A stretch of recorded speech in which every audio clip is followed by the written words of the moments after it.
did change. Just this record. Welcome, Fernando. This program is hosted by International Institute for CSR, and IICSR is a dedicated training and research institution for CSR and sustainability.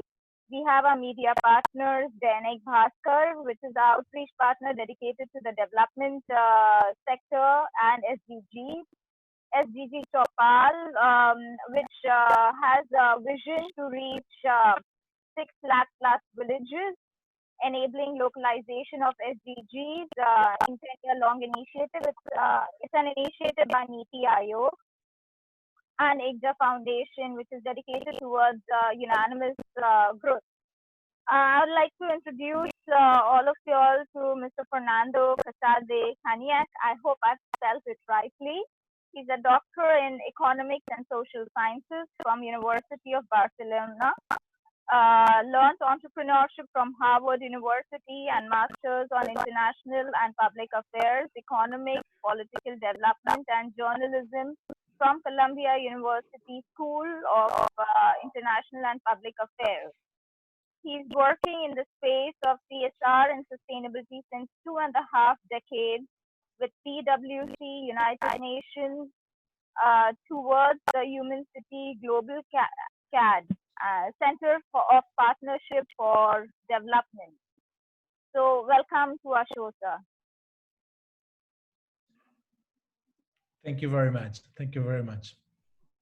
So you've worked in the space of development for about 2.5 decades. That's quite a long period. And you've also worked with United Nations. So in your 7-year stint with United Nations, you were involved in development of sustainable development frameworks, MDGs, and PPP models. What was the process in building them, and leadership and functional challenges that you faced? Sorry, just to make sure I understood the question, can you repeat the last sentence? What was the process in building the frameworks? With the MDGs? Yeah. Okay. And the leadership and functional challenges that you all face, because a lot of people may have to come on the same platform. Exactly. Yeah. Thank you, Harsha, for the question. And first of all, thank you for the interest in my profile and my career.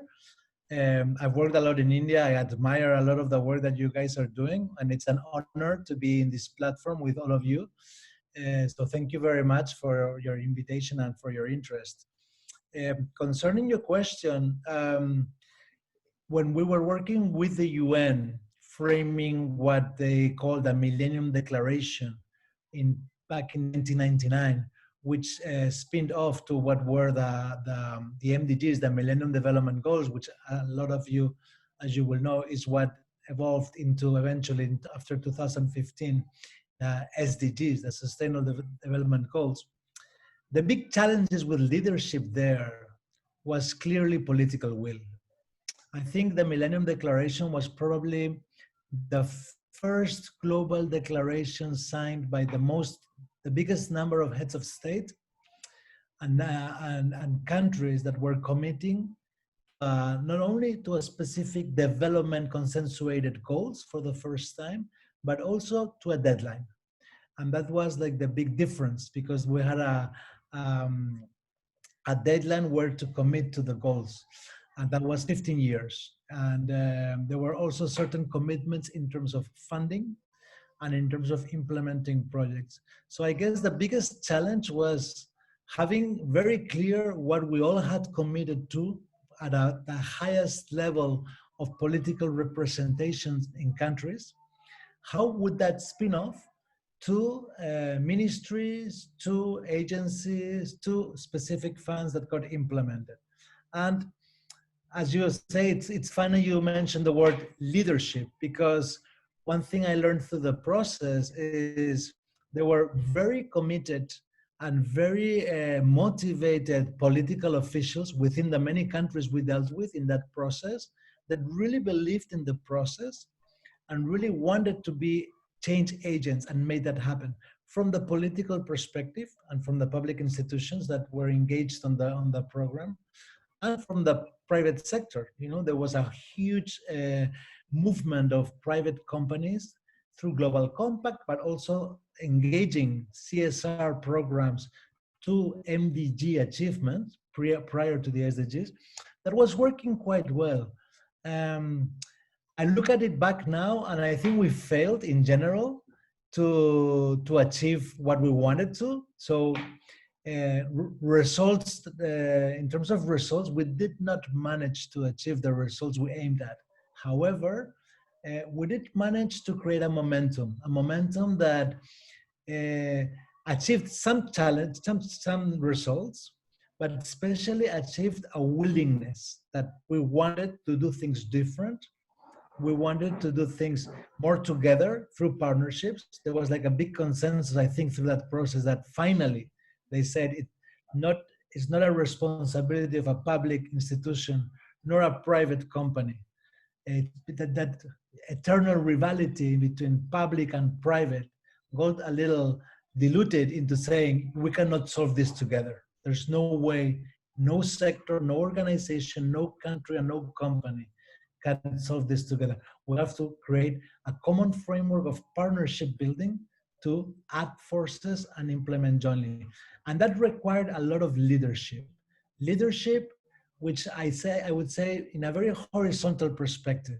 It's not necessarily the president of the country who needed the leadership, or the CEO. As we know, it's always needed. But beyond that, it was a leadership in a more decentralized approach, and small fund managers, project managers, leaders of an NGO, from civil society, CEO of a small SME, those that were very convinced they could commit to change, and they were doing it, and they set an example.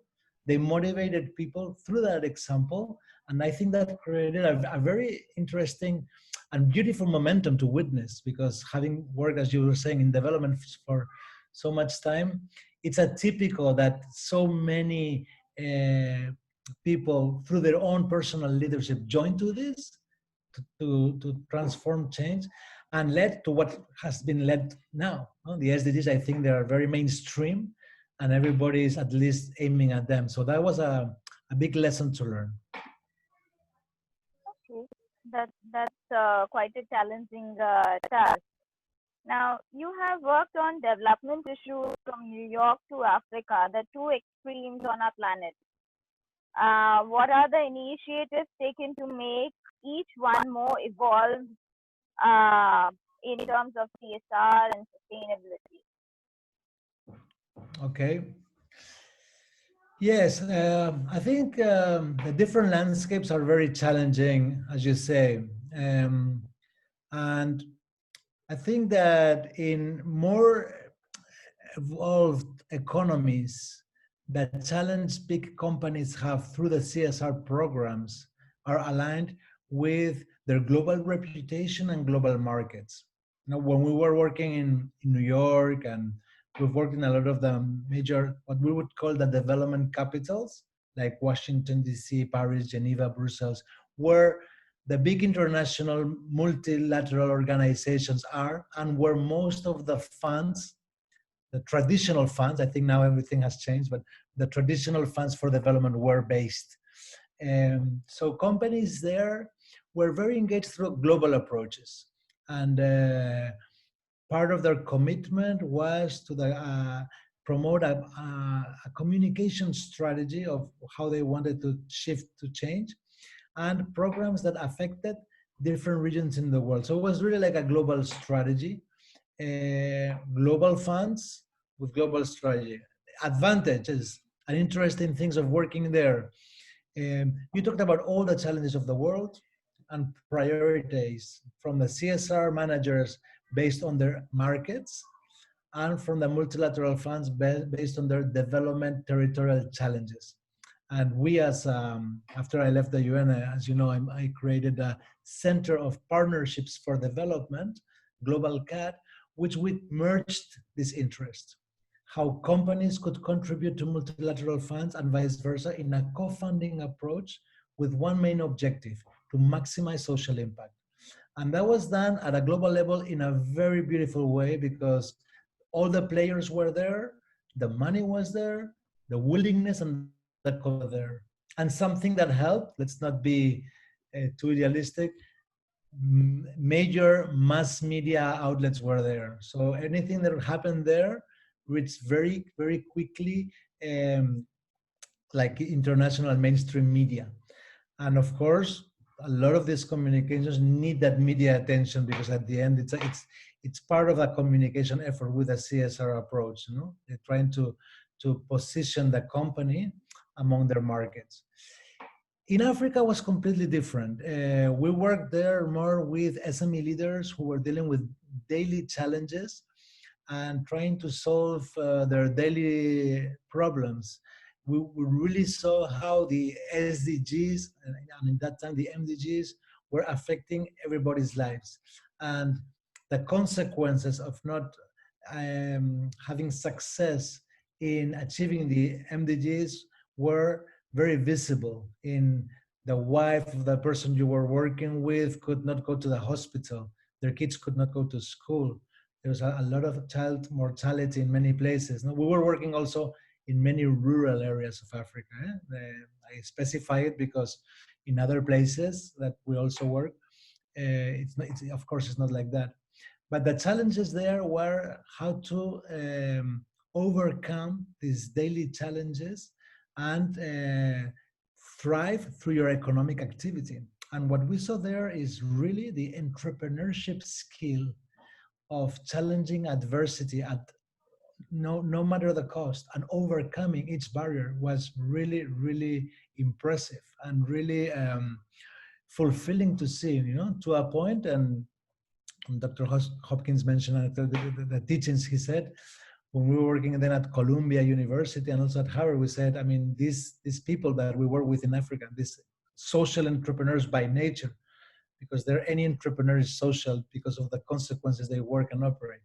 They should be the ones teaching how to thrive through these challenges, you know, because they had the attitude, and without all of the skills, they really overcame the challenges. And with the little support they could access to, they really created a lot of return of investment in many aspects. No? So I think that both aspects are needed to understand how the world works, and especially to know who the players are in order to commit to the ambitious goals of the SDGs, in essence, overcoming the multilateral effects of poverty. You know, I don't think you can focus only on one or only in the other. I think both of worlds have to merge together and understand both of them in order to promote better ecosystems for change. You have worked on towards the human city. Tell us more about that initiative in terms of importance of storytelling, and how did you do it? What was the intent behind it? Yes, thank you. Towards the Human City is an initiative I promoted with my wife. Actually, it's an initiative led by my wife. She was working in Washington, D.C. at the World Bank. And both of us traveled a lot for work.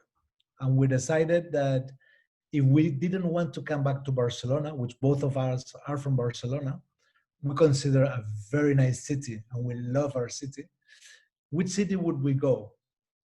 And so we explored, and we acknowledged that there were not many indicators to identify the best city to live in, especially as we were about to have kids, or with the intention of having kids.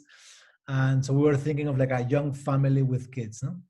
So we decided to travel around the world, identifying what would define a human city. And we created a methodology, a variables. They had like 10 variables, the usual suspects of urban development in terms of mobility, security, housing, access to healthy food, public space, access to culture, etc. And with that paradigm and that intention, we went around the world filming um, how cities had changed in these 10 variables through the initiative of citizens. So how citizens are making cities more human through their engagement with their own cities. And something that started almost like a leisure game, it ended up being a project. We ended up traveling around the world for a year and a half. We visited more than 70 cities around the world, and we created 101 stories of initiatives that are changing cities for good. We did Africa, from Egypt to South Africa. We crossed Asia.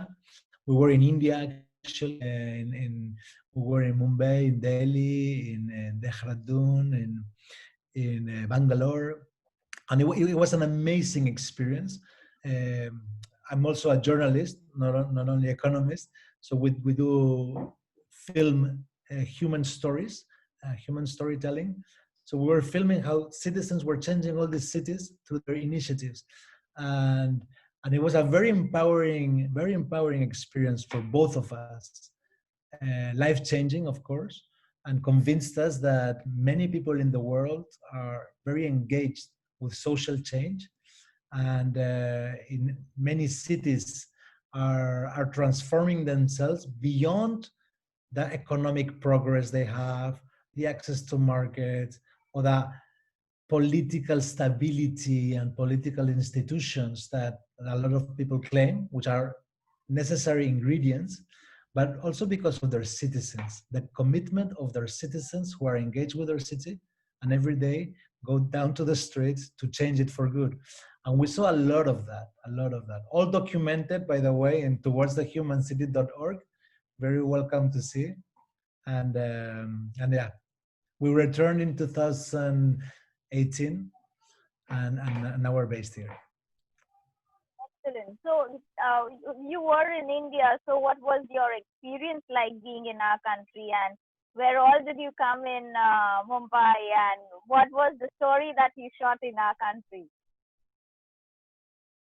Yeah, well, I have to say I know your country well because I've been traveling since I was very young. Like, I think one of my first trips, maybe when I was 21 or 22, I went to India and stayed there for 6 months, and it inspired me a lot. It was another India, of course, but it inspired me a lot. I traveled along all the country, and since then I've been returning very frequently because of work, and sometimes just because I wanted to document things, no, as a journalist, to analyze the story and the progress. In this particular occasion, we were there for almost 2 months, 3 months, among the cities, filming the urban dimensions. And from the initiatives I saw a very modern India, of course. We were in Mumbai, Delhi, and Bangalore, um, with a very impatient youth that wanted to progress, maybe faster than what I felt with India in other occasions. You know, people were a little frustrated with how progress was slowly occurring, but not fast enough. And from an urban challenge, which was what we were documenting, of course, inequality and the whole challenges of how to deal with in one aspect, the slums, but in other, what surprised me is that all the communities that were living in the street, we were filming 2 Indian NGOs in Mumbai that were working very directly with the communities that live in the streets, and how they were surviving in a very resilient way. Um, we're also documenting the first bank that I heard of maternity milk, also led in Mumbai, which was an amazing initiative, work in a very cooperative way on how women that could not breastfeed their children could access this like milk bank. And in a very natural and coherent way. They were supporting each other. Um, we interviewed, another initiative was around social innovation, and we interpreted some hubs that were applying urban design and how to rethink public spaces so they became more useful in a more natural way, greener spaces, and more open to young people to do things and to spur their creativity in the process. And that was very inspiring because they were using technology and the whole spirit of the youth trying to change things in a very creative and innovative way. And another initiative we saw was the NGO Stop Acid Attacks, also a little tougher in terms of the women that were suffering a lot, and through a lot of them in their round circle, no, in their circle, that they were attacked with acid, no, and an amazing initiative led also by women that were very, very courageous in their reivindication. So there was a little of everything. I mean, beyond we filmed, what I saw again is a very strong India economically, a very proud India as always, but in this case, maybe prouder in terms of how slowly they were consolidating themselves in the global market. And it's not like they were not looking at Europe or the US in terms of, inspiration or advice. They were like very, very convinced they wanted to be the next Facebook, the next Google, should come from India, and young people with a lot of ambition and healthy ambition, like high spirit and saying, it's impossible that they go wrong, and maintaining that attitude and working together how they were doing. So it was very inspiring as always. Excellent. Now, when you make these movies, what is the social impact of these movies, and do you use them for fundraising purposes of the respective causes? What do you do after, what is the impact that you look forward for 101 movies that you make? Exactly. Yeah, most of our documentaries are framed as not as a final product, as a final movie, but only as a tool for change. So when we do a documentary, normally we focus on narrating stories that have worked successfully, and they have created a significant change in a local process, no? From the transition in Liberia, and how like the ex-combatants and a lot of the child soldiers have thrived through the process and the post-conflict, and now we're doing good working as social entrepreneurs. Same with Sri Lanka, stories of women victims of war and the conflict, and how now they are running their own business and had overcome all those challenges from a lot of the communities that are addressing together the threats of climate change, environmental stress, deforestation, desertification. We've filmed in Congo, in Sudan, in Guyana, those communities that are most threatened by the natural changes and the climate change actually, and how they are successfully battling and somehow winning the battle against these challenges. And so a lot of it is to narrate stories that have created positive change with the goal of inspiring and hopefully replicating the story elsewhere. And therefore, we use them. They're not aimed to go to so much television or festivals, but to be shared among the gatherings, cultural and academic and decision-making gatherings of the development sector, or of those groups that want to make things happen. So we are a lot in international conferences, in local TV networks a lot also, but in the cultural centers around specific focuses on development, on environment, also in universities, spurring debate with political leaders, and that's a little the circulation they have. So, which one has been your most touching documentary, and which one has created the largest impact?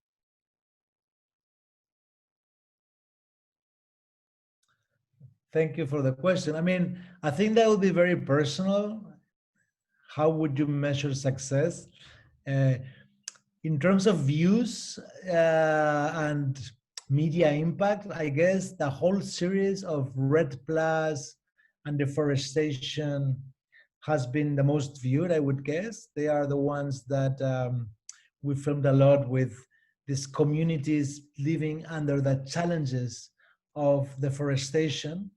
So what we would call the forest keepers, from pygmies in El Congo to indigenous communities in Chiapas or Guyana, through the nomad communities in Sudan, and how these communities are struggling with natural change of their landscape, and they are reforesting, and not only reforesting, but generating economic activities linked to the forest that are not threatening the cutting of wood, so sustainable economic activities that allow to maintain the forest where it is. And so politicians, through their example, start learning that the forest has its own economic value beyond the natural, and you can do economic activities in a sustainable way without cutting the wood, no?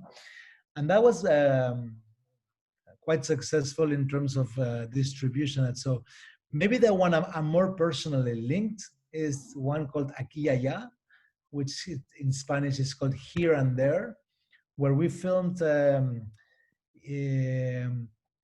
citizens from Senegal in Africa that were coming to Spain, and we focused on some of the Senegalese communities that were already in Spain.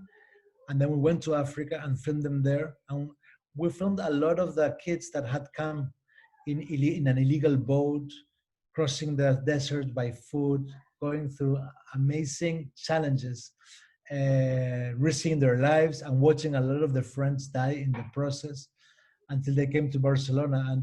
But the whole documentary was focused on those that made it and then decided to go back, because they said that there are more opportunities to develop in Africa, and the whole dorado and the whole fantasy of the promising Europe is fake. And there's no money coming out of the trees, and Africa is a continent that has to be rebuilt entirely. And so we focused on some entrepreneurs actually who were back in Senegal doing their own businesses, developing, some of them from soap production to Korean service, catering services, others in design, in different sectors, that they were thriving successfully and developing economic activities in a successful way, saying, we don't want to go to Europe. If I go, I will go as a tourist. But the money and the opportunities are here to develop. And what we need is our young people to stay here, to work with us and start generating value from here, And that was very inspiring, because we contacted, of course, the human component behind these people was like a very humbling for us. And we created a strong bondship with them through the process. So your company has an expertise in green economy and climate change. How does one actually implement it in a corporate, in a government, and make it successful?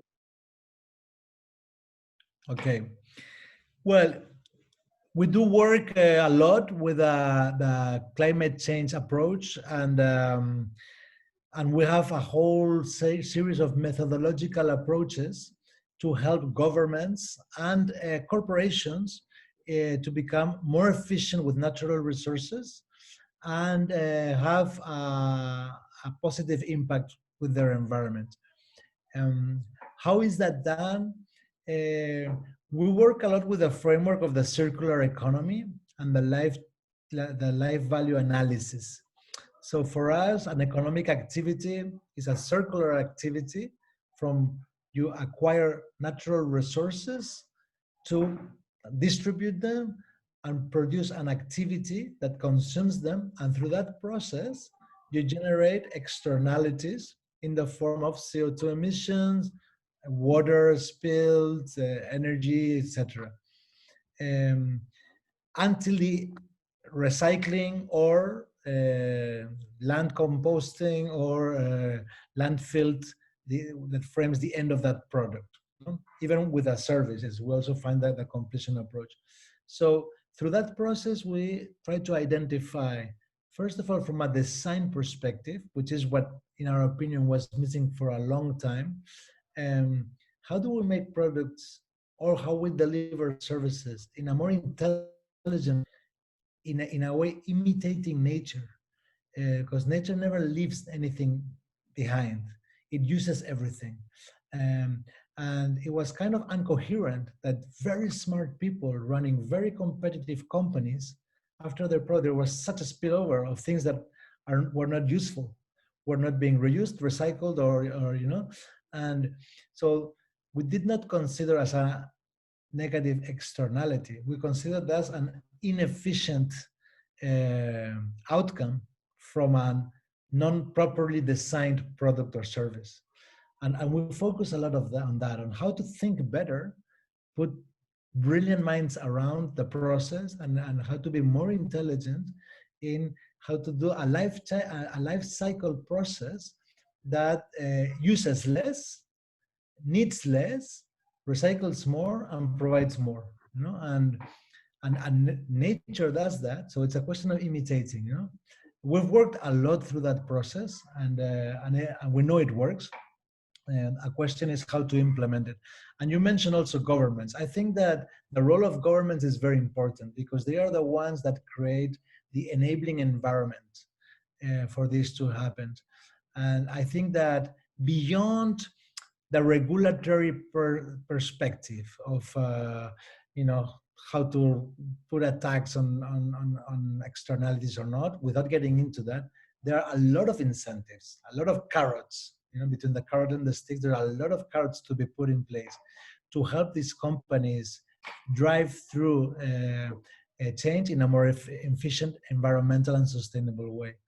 And part of our focus is that helping governments create a policy framework that establishes an enabling environment for social change, for social entrepreneurs. So when a business wants to develop its own activity, they would find that kind of support from knowledge-based, from incentives, and from working in partnership with others, that you help them to work better together in order to be better at that process, at creating more value with less externalities in the process.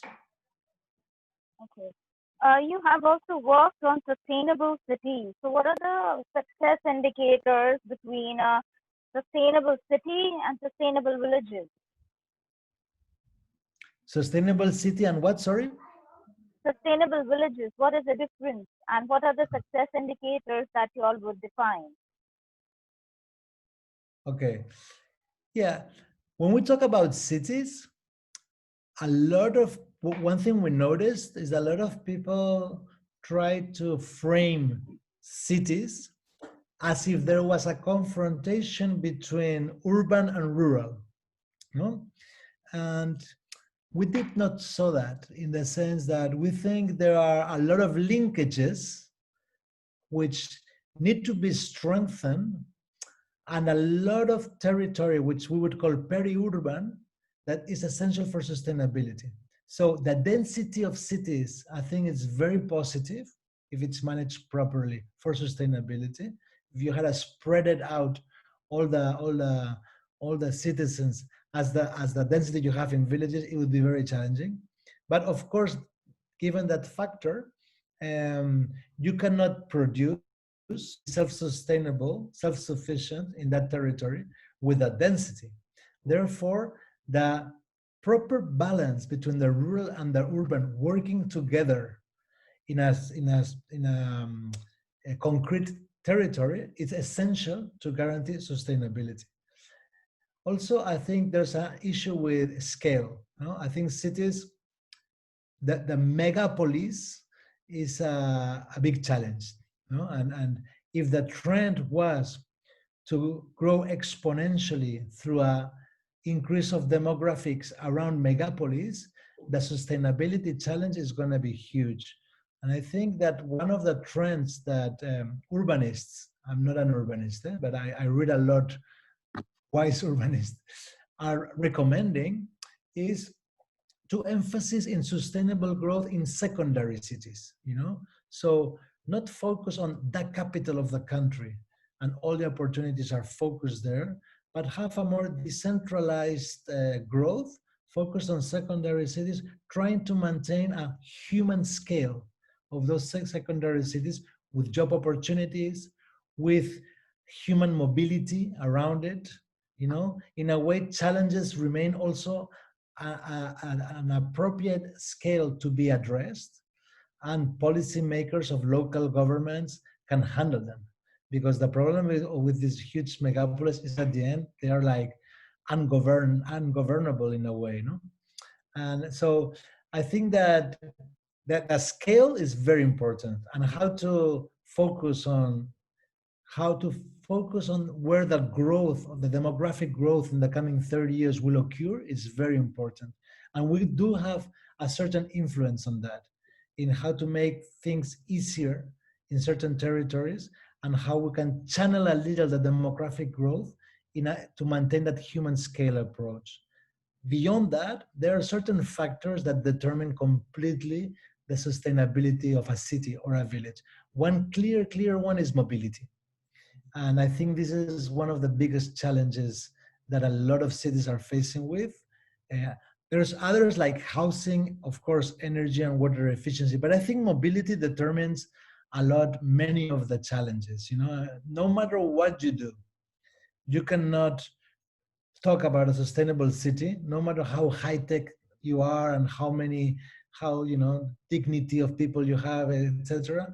If 60% of your citizens get an individual car with CO2, with diesel, with gas oil, and drive for 1 or 1.5 hours to work in a traffic jam of 2 hours and come back, the cloud of CO2, the contamination, and the jeopardized factor that generates is completely unsustainable. And solving that issue, many other issues get solved through the way. For example, if you, like now in France, in Paris, the mayor has proposed a 15-minute access Paris, how public sector, public transportation can be very efficient, but public or private bikes with bike lanes that can transport people, with different facilities that you can enhance, like a more sustainable mobility, with every district having a local solution in terms of enhance the local economy of the districts.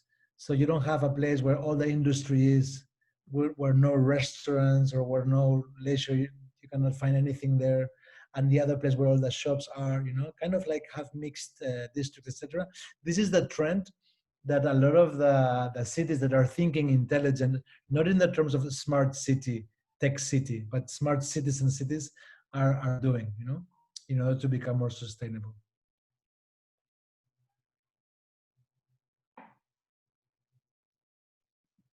I think I'm losing you. I cannot hear you. Yeah, am I audible now? Okay.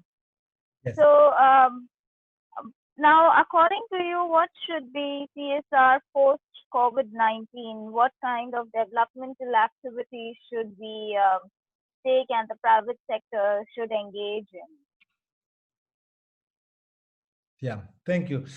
I think one of the advantages of COVID, regretfully, has been the role of private sector and the role of public sector, because I think that there's been a major shift, maybe unnoticed, but I think there's been a very interesting assumptions that maybe we had forgotten.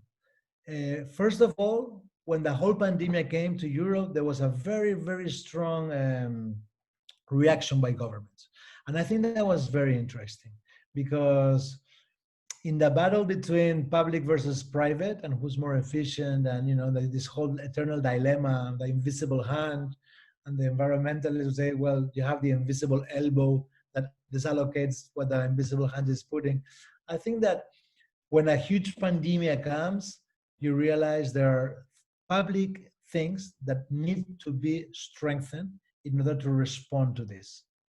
The hospitals, transportation, even when hospitals were getting packed. I'm not sure in India how you've dealt with that until now, but in Spain, there was a moment that all public and private hospitals were saturated, and the private sector jumped in without any need of the government saying we're going to confiscate this or you have to provide this. Everybody, like a lot of hotels, a lot of cultural centers, private stadiums were like, listen, we offer our locations, we offer our space, we offer our infrastructure, so you can expand the public health crisis and create temporary hospitals. And that was done all around the country. And I think that was interesting because private companies say, we need a strong government when this happens to react and be and guarantee certain stability. And the government also realized we cannot do this alone.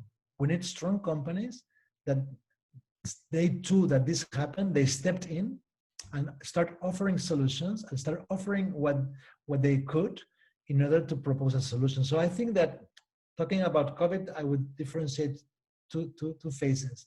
The one is through the pandemic, through the crisis, and I think that the message, at least from Spain and many places in Europe that we've been following, was surprisingly a collaborative effort among all, and a surprising recognition that, again, what I said at the beginning, we cannot do this alone. We have to do this together. And that was very enriching to see that each sector needed each other, and they were at this together. Post-pandemic, we're exploring, what will happen. But I think that the CSR has been very crucial, because I remember like a decade ago, when everybody, in the year 2000, when the Global Compact came in and a lot of the companies were developing their CSR department and aligning with development goals, etc. A lot of people said this well-being, do good, be good, was very framed on economic growth. And the moment the bottom line start having problems, this will have vanished. It was only a temporary process, CSR, that you could afford while doing good economically. And through the crisis of 2008 and now through the pandemic, we saw the contrary. We saw that crisis comes, and it's through this approach of CSR that companies find meaning, that employees, if there's no money to retain and pay salaries, which has happened a lot in Spain, a lot of the employees which felt identified with the good CSR practice of their companies have said, I commit with my company. They committed before in these aspects. Now it's our turn, And there has been a good framework to develop actions and become more resilient through this process. Now, the consequences are going to be very tough. A lot of companies in Spain are closing. A lot of SMEs are going through a lot of trouble. And the big companies, I think they're also shifting. The post-pandemic, life will not be the same. And a lot of things are changing, especially in Spain. We live it a lot. We are a country that lives a lot from tourism. And tourism implies a lot of people gathered together at night in the beach. And so I think there's a fear of that process now, and it's reshifting.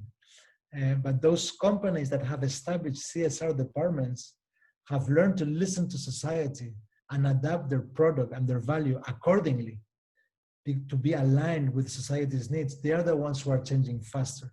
They are the first ones who stepped ahead and said, you know, we're here to help. Now is the time to help. We're here to help, knowing that even their own market, if they don't help, is going to vanish at all. You know, so I think they were the first to react, and I think they are the ones that are shifting quicker because of their CSR practice, because their dialogues with multi-stakeholders, because of how they've learned to listen and react to what society needs. Again, it's very early to discuss what will happen. There's a huge uncertainty, and right now we're going through a second wave of virus. So in different regions, after they open the economy, they're starting to close again. So it's very early. But what we've seen is those companies that have established these mechanisms and these management systems to think and improve their social impact through CSR are the ones who are reacting better and quicker. Excellent.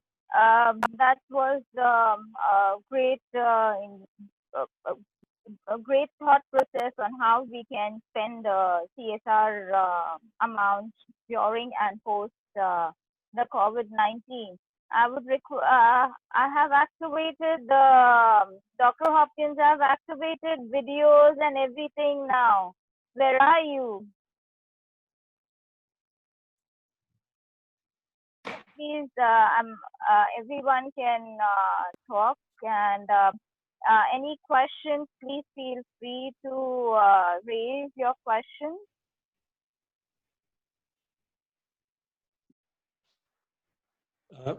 Yeah, hi, Harsha. This is Michael Hopkins. I see both of you now. That's nice, actually. Fernando, I enjoyed listening to you. It also meant because there were not so many people to look at, I could multitask. But but a question that you raised, and the last points that you raised, I found absolutely fascinating. First of all, what I find out is how similar our careers have been. I've also lived in, I don't see you anymore, by the way, but not to worry. We've both lived in the United States, in Washington, D.C. In fact, I met my wife in Washington, D.C. And traveled around the world. I think 120 countries have looked after me. I've been lucky to do that. I don't know if I'm talking to myself or you can hear me. I can hear you perfectly. Okay, good. I don't get, all I see is a blank screen and my name on it, and I'm kind of still not old enough to talk to myself, I think. But what's interesting is that I also started working on CSR 25 years ago, and my renaissance came also after leaving the UN, after a meeting on the Human Development Report, which I used to be involved in. It's amazing that I don't think our paths have ever crossed over all that time. But let me lead to at least one question related to the last, what you were saying about CSR and its growing importance, and especially the multi-stakeholder version.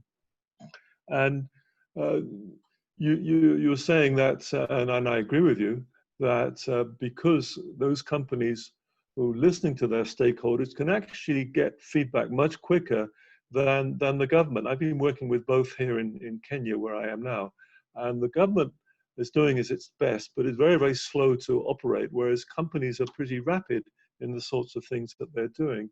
But my question to you, do you think, therefore, that the good CSR that we're seeing today will actually lead to survival of these big companies and all companies who are practicing CSR, and will it eventually lead to them making some profits this year, as well as keeping their employees? So 3 questions in once. I think I'll stop there and let you come back, because all I see is me yakking and I don't see anything else. Yeah. it's a legitimate and interesting question. I think that how I see it, and again, it's a very personal opinion, because I used to work a lot with the CSR frameworks. I do that less often lately. But I think that first of all, expecting return on investment from CSR practices in a 12-month framework is it's not applicable. No, I think that it would not that it could happen in a specific case, but I think that adopting a CSR policy, which in turn improves your bottom line, your labor situation, and through this crisis in 12 months you find results and you can overcome it, I think it would be very rare. I guess, you know, I think that we are in a dramatic situation which requires dramatic changes, and even if you do everything properly, and even if you adopt everything that you need to do, not only through CSR, but through all the different practices, labor, value, cutting costs, whatever, I'm not sure if you will make it, to tell you the truth. You know, I guess it depends a lot in which sector you are, you know.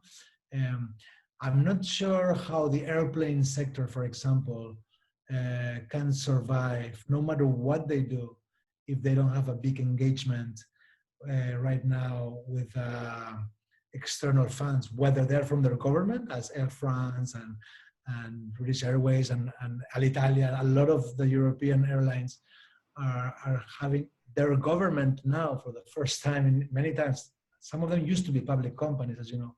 Now they have their government after the pandemic for the first time as a shareholder, because they're injecting money and they have adopted that decision.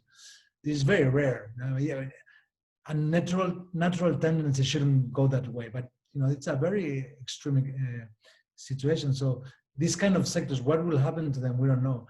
Same with the tourist sector, and same with the events sector, I don't know. So I think depending in the sector you are. But what is clear, as you were saying, is that that relationship with the multi-stakeholder approach helps. Whether it impacts the bottom line, I think that it's, in how I see it, it's more insurance of adopting resilient approaches at a mid-long term that guarantee that you can solve the crisis in a short-term approach, you know? And what you have to do to survive in the next 12 months, again, depending on the sector. But I think that what we're exploring here in Europe, that it's kind of working to a certain degree, is a combination of cutting costs to the minimum because the demand has fallen a lot. You know, I think that in Spain, in a normal year, you could have more than 60 million people coming in as tourists, and they're not here, and we're in summer. So the collapse, I would say, of demand, how can a company survive that if they have structural costs to overcome? You know, I mean, it's not something they were used to, and I don't think that like light measures can solve that. But there's a lot of regulations that allow the ERTE, no, the temporary labor reforms, how to guarantee, you know, like moratorias, how to pay rent. Another aspect, you have like now 6 or 8 months delayed in payment. You don't have to pay so many taxes. You know, like they've tried to make cash flow easier as they can. But regardless, you know, and the question, and maybe you are more, I'm sure you're more positioned to answer that, you know, how does a company survive if they experience, without seeing it coming, as all of them did, 80% downfall of their demand one day to another, and no possibility of doing reforms, you know? Those who survive, I think, will be stronger and more resilient, of course. And what's been interesting is we've looked a little at how they are reacting and who's reacting faster in what modality. And I think that's fascinating in the sense of there is a component of social innovation that I believe companies who do have a multi-stakeholder committee, and they're used to framing decision-making in a more participatory manner, or at least in a more consultative manner, have been faster. And a lot of them have shifted their production. You know, we've seen companies that in 3 days, they were producing masks, or they were producing from engines of cars, which was buying now, and a lot, like Toyota left Catalonia, and a lot of car companies are closing, to engines for breathing for hospitals, you know, like quick adaptations of demand production in a very fast way, reinventing themselves, you know. Kind of I think it was actually an Indian quote to say, it doesn't matter how many times you fall, but how quick you stand up. So I think that there's a lot of companies that at least they have been standing up very quickly, and we're looking at them in a sense of, wow, you know, like these guys in 5 days, they're a completely different company. How did they do that? And I think that's kind of these are probably the ones that will survive. And the question is how they reacted so quickly. Excellent. Dr. Upadhyay, I believe now you can actually start the video from your end too. Harsha, is not working. It says you can't start your video because the host has stopped it. Anyway, I can ask my question. Yeah. That will be better. Mr. Fernando, so nice to hear to you. And since you have been to India so many times, and to a certain extent, you must be knowing us Indians also, we face a strange problem. Like when we want to do a story on change makers, or story on the change which has happened, a good, impactful story, document, or a documentary, according to you, what are the elements which should go into a story so as people listen to it, we have better impact, and we are able to convince our stakeholders? Because at this point of time in CSR, we are finding it little difficult to connect to our stakeholder, especially the government. We find a lot of gap when we talk to government and the public sector. So according to you, what should we do, and what are the basic elements? Is it should we have a celebrity, a government person, or the subject should be so interesting, or it should be picturized, or the technology we use should be so good that people come and listen to it? Yes. Thank you for the question. I think it's a very interesting question. And it's true that I've seen a lot of CSR films or CSR documentaries that are extremely boring, Yes. And they shouldn't be, because at the end they're talking about change, they're talking about an economic activity that has a social impact, a positive impact, and I think that script writers and the companies in themselves, they should work better in framing the story, you know. And the ingredients you were asking for me are quite easy to answer, in the sense that, first of all, you have to talk about change, you know. And I think that when we're talking about any CSR practice, we're talking about something has changed that has improved something.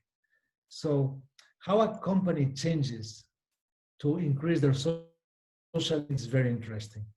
However, that thing by itself can be very boring too. So what is one crucial ingredient? Normally, every change has a human factor associated. And I think that from storytelling, there's nothing more effective than the human factor, the story of the persons behind that. So even if it's a multinational that are doing the same change policy approach in all around the world, there's this one factor that the frames, there's always a person behind doing it.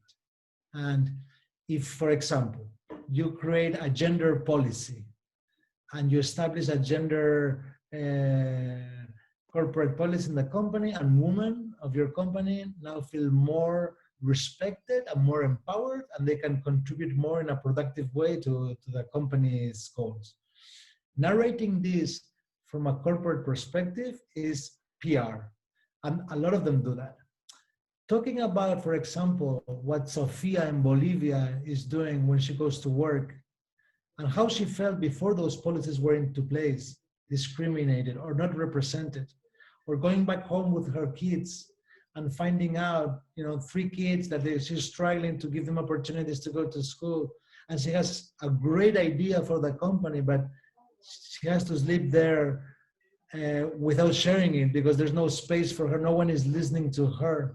In the meantime, she doesn't have the income she needs to satisfy her family needs. This is a human factor that when you see that Sofia has that idea, shares it in the company does better. They recognize her better. Her income improves.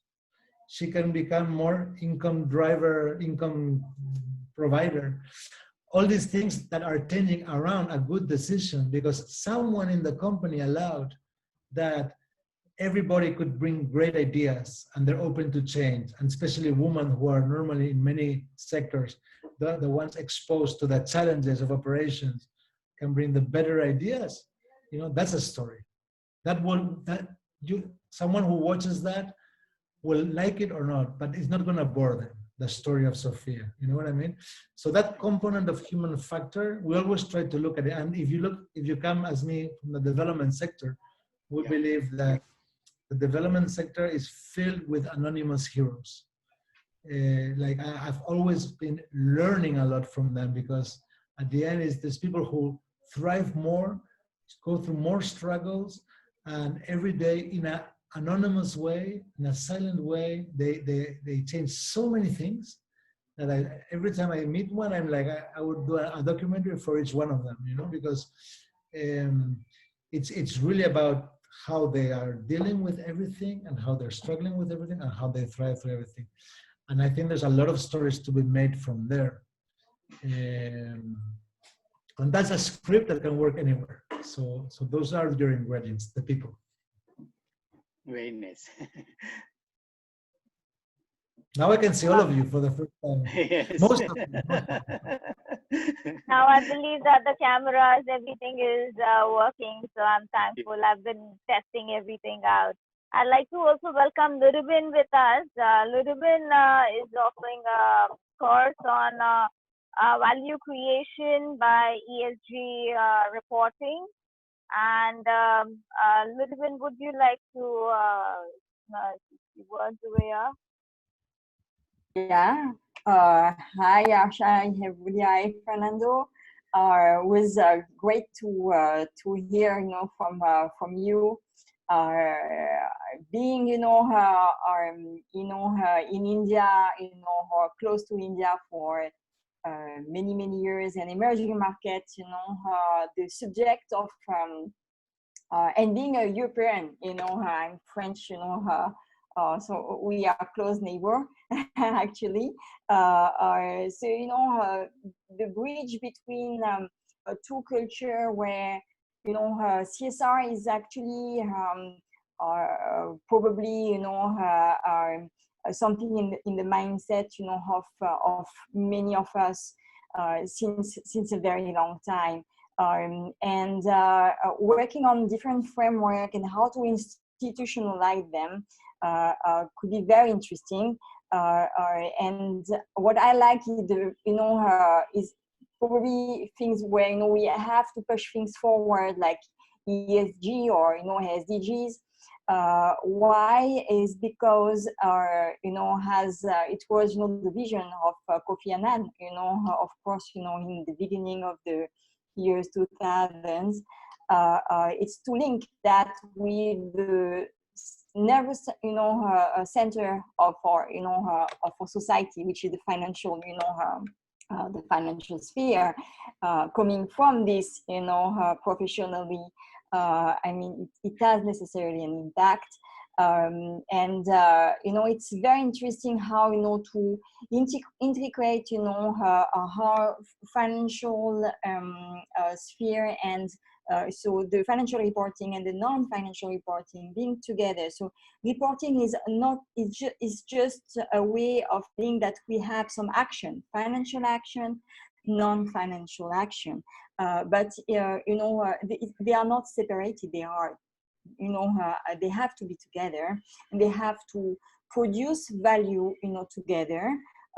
For the good sake of all stakeholders, whether, for a company, it would be for the employees, for the customers, or for, the entity itself, to survive, because there is no survival for a company on the long term, on the long run, if those, aspects are not, embedded into their trajectory, the strategic trajectory, but also for the suppliers and for the whole ecosystem, in fact, and to implement that and to push government to go forward.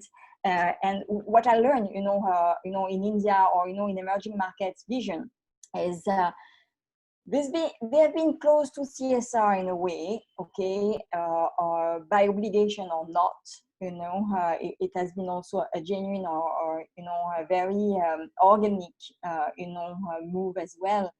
But what is good in a country like that is like we understand that we can't wait that all governments are taking action for, we have to take responsibilities for, our future. And in India, all through the, the history, the social and economic history of India, for instance, just to quote this one, but you can relate that to other countries actually in the world, in the same category as India.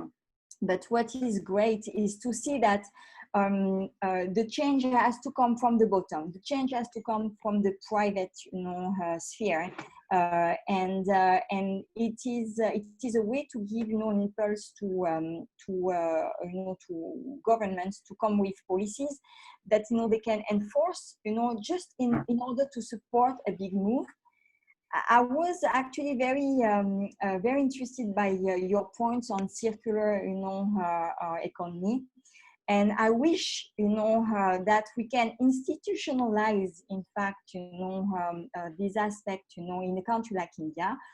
India has been very good, for instance, at recycling, so recycling is something that we know that people are, GlobalCAD is very frugal here, but, how to make those, recycling much more organized, and very much into a frame of a circular economy. I've recently, today, in fact, read a tweet from Anand Mahindra from, Mahindra and Mahindra Group, who is also very close to those type of subjects, on circular economy. And I feel it's like CSR and ESG. We are close to make the move, but we have not yet, institutional that thing. So, to make sure that it happens. To so we need more people like you, to probably convince governments, but also convince companies, how to change, their business model, to twist, their business model for making their business model more, close to circular economies. How do you think that, that can happen, in a country like India, if you know India a little? Yeah, it's a good question, and thank you for your words. But I do think that governments, including India, are at the end the ultimate. They have the ultimate interest in this to happen. I think that there's always fear to create circular models because of the cost implications and the transition of certain sectors, and some of them need very big investments in infrastructure and changing the production and even the consumption patterns of their products and services. So there's a component of fear, but again, I think that at this point, it's not a question of whether the governments will or not step ahead of this, but whether they will do it on time or not. They will eventually have to do it, I believe. I think that the economic consequences, the impact in public goods, in not only the environment, but on the health of their citizens, and the negative associations of not guaranteeing circular economic sectors and not driving that way, at the end, they will be so high that no government would be able to allow it. As you think before, when we started talking about the first environmental regulations and companies that had to pay to throw their spills, or the contamination impact, which now it's almost like there's no debate anymore in terms of the costs implied with companies. And I think that companies have understood it. The only way to excel on this is going forward and going faster than the governments that are regulating. They have to go in front of them. And I think governments will also have to look at that, because at the end, the effects of climate change that are conditioning so much, again, the economy and the backlash, the non-circularity is having a lot of negative impacts that I think it will be too expensive to ignore. That's my call. And concerning India's government role, I have to admit I'm not into the details of what they're doing precisely.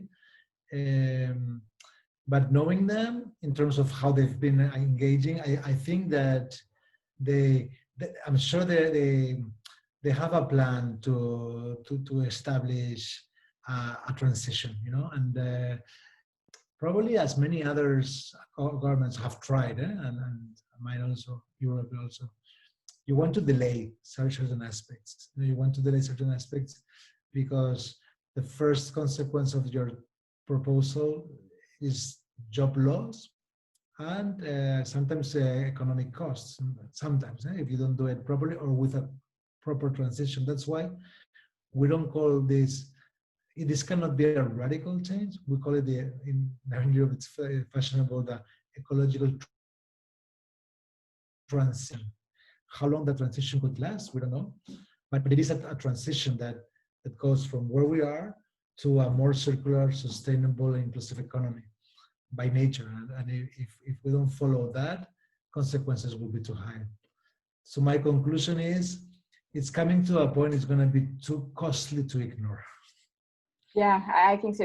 If you have, if you would have, an example of a country, like a frontier market country or, an emerging country, for you has been very bold, so yet it's also a very different, point in terms of size or, possibilities and things like that, has quite a big country like India. But it's great when we have in the same family someone who has done, a bold move, and we can look up, Yes,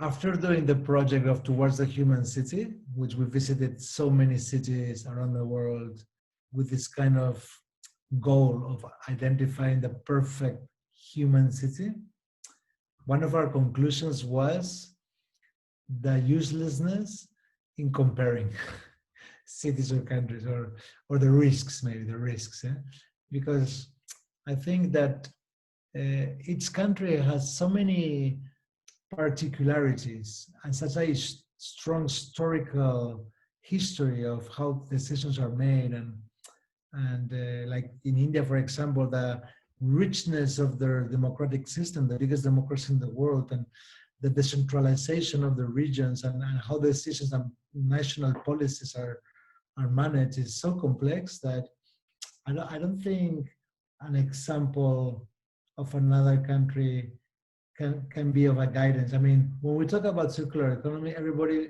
associates with the example of the European Nordic countries, and from Denmark, Finland, Sweden. But as you're saying, it's so easy to set an example in a small country with a like proper institutions with a lot of land, not a lot of density, and the history they have, you know. So I don't think it's necessarily comparable. Things that have worked very well is not so much say a country is doing good, but identify policies that can be easily replicated and can be adopted. No, for example, the component of energy renewable as a overall percentage of the energy production of the country. You know, setting goals in what is the percentage of renewable energy you want on your energy consumption percentage as a whole has helped a lot of countries. And some of them started very humbly, 5%. And some of them are now going to 45%, 50%, you know? So setting goals on the percentage of energy renewable component has helped, because that also creates a shift in energies, in the industries, in the economic sectors. And that allows a smooth transition. If you incentivize companies to use renewable energy in their production system slowly, I think that's already a shift. The area also of mobility that we were saying, you know, you cannot go circular without guaranteeing the major production of CO2s in countries, which is transportation. You cannot address that, you know. So coming the next day and say, you know, I forbid cars has never worked ever. And all the countries that have now a very successful mobility system in a sustainable approach have always started with conflict with the economic class that drove alone on their car to work, because you cannot win the comfort of someone that sits in the car in the garage and goes to the garage of their office. But all of them had, Denmark had struggled when they started to put challenges to cars and creating pedestrian areas. But all of them that went through that path have been successful. And at the end, citizens have been grateful for it. So it's even Latin America. We followed a lot the battle between cars and pedestrians in some Latin American cities. And if you think of people driving their cars on their own, think of Latin America. They love it. You know? The cities are complex. The traffic is complex. Public transportation is not very useful or very efficient, or used to be. And there's a security issue also, which is a big issue. You know, and in a car you're safer than, you know. But they're doing it in Bogota, in Sao Paulo, in Mexico City, you know. And people always had problems, and now they are like acknowledging, and that's a transition which leads to circularity. Now, a lot of the buses with the organization C40, World Resource Institute, the Partnership for Good approach, they are proposing electric buses all around the region of Latin America. You know, and if you only do these changes, I mean, in order to change public buses to electric buses, you cannot imagine the whole infrastructural change you have to do. But it can be done, and governments are engaged, international funds are engaged, the Green Environmental Fund is putting money, like, it is very complex, but it's being done, and it will be done. And a lot of those buses soon will be electric, and hopefully in less than a decade, maybe all of them are. Imagine the radical change without being radical, you know, using the mechanisms of the market, the consensus, a partnership approach. These small changes, slowly, with giving the time to do them in a coherent and smooth way, are the ones who are gonna do the final transition. I believe in that. And I think India should play that game, should see in houses that produce energy and not that consume energy. Renewables, you know, you have sun, you have wind, you have a lot of environmental factors to do that. The mobility aspect of the cities, you know, it's a decade or more change process that once you lead it, it can only lead to positive results. Yeah, I believe into that. Thank you, Fernando. So I'd like to thank everyone who has joined in today. The session, we were supposed to do the Facebook Live, so we are just working out on all the technicalities. I appreciate your presence, Fernando. Thank you for all your precious time, and it's been an extremely insightful and engaging conversation with you today. I request if everyone could just switch on their videos and finally we take a picture. Dr. Hopkins, I hope he's not left, so we'll fulfill that wish.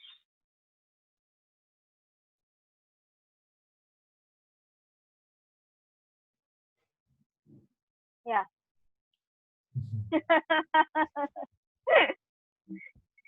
Yeah, you're on mute right now. Would you unmute? Yeah. Finally, we can see each other, sir. So upgrading technology, so these things happen. So I'm taking a picture right now. Say cheese.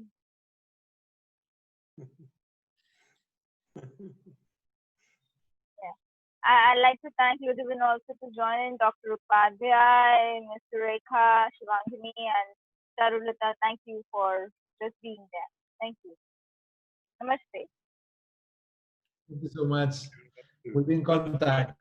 Thank you all. Join me in Geneva on Wednesday. We have a chat session in Geneva on Wednesday. I'll send you the link via Harsha. Okay. Okay, great. Take care, everybody. Thank you.